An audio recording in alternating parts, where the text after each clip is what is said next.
Il faut travailler plus. Vous disiez d'ailleurs que les Français, globalement, Globalement, bien sûr. travaillaient plutôt le moins.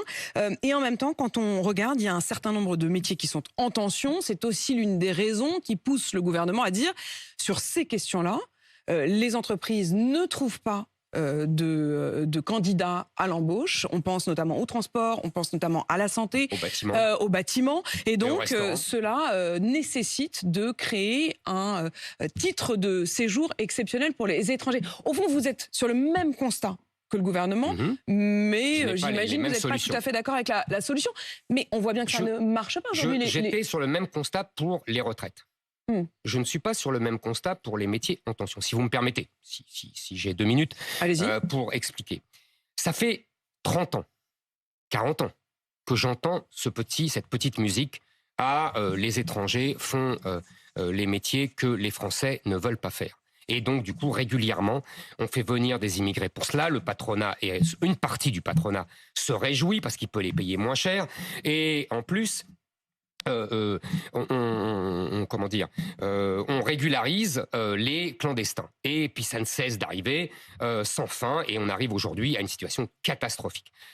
Les métiers en tension, il faut bien comprendre que c'est pas seulement parce que les Français ne veulent pas les faire. Certains métiers, par exemple, effectivement, sont très durs dans l'agriculture ou dans le bâtiment. Je pense que pour ces métiers-là, plutôt que de faire venir toujours plus d'étrangers, nous devrions repenser ces métiers. Par exemple, je vous disais que j'étais allé dans des régions agricoles. Vous faites le tour de France en ce moment. Hein, absolument. La robotique agricole. Nous sommes très forts en plus.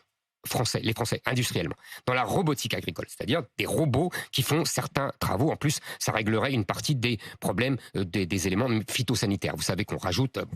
Donc ça, c'est une première chose. Il faut reconsidérer ces métiers.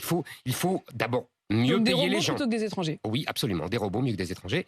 Et deuxièmement, par exemple, prenez l'exemple des restaurants.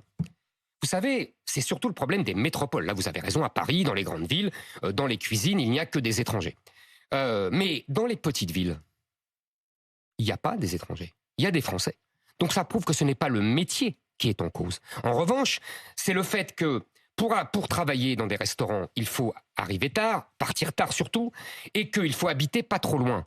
Or, les Français n'habitent plus à Paris. Je dis à Paris, je pourrais dire à Oui, il y a un Bordeaux. problème de logement et de prix de l'immobilier. Exactement. Et ils ne peuvent pas vivre en banlieue proche parce que les banlieues proches sont islamisées et qu'ils ne se sentent plus chez eux. Et donc le résultat, c'est qu'ils doivent se mettre très loin. Et donc ils restent. Non, je vous assure que vous dites que les banlieues proches sont islamisées. Oui, je dis que les banlieues proches sont islamisées pour la plupart.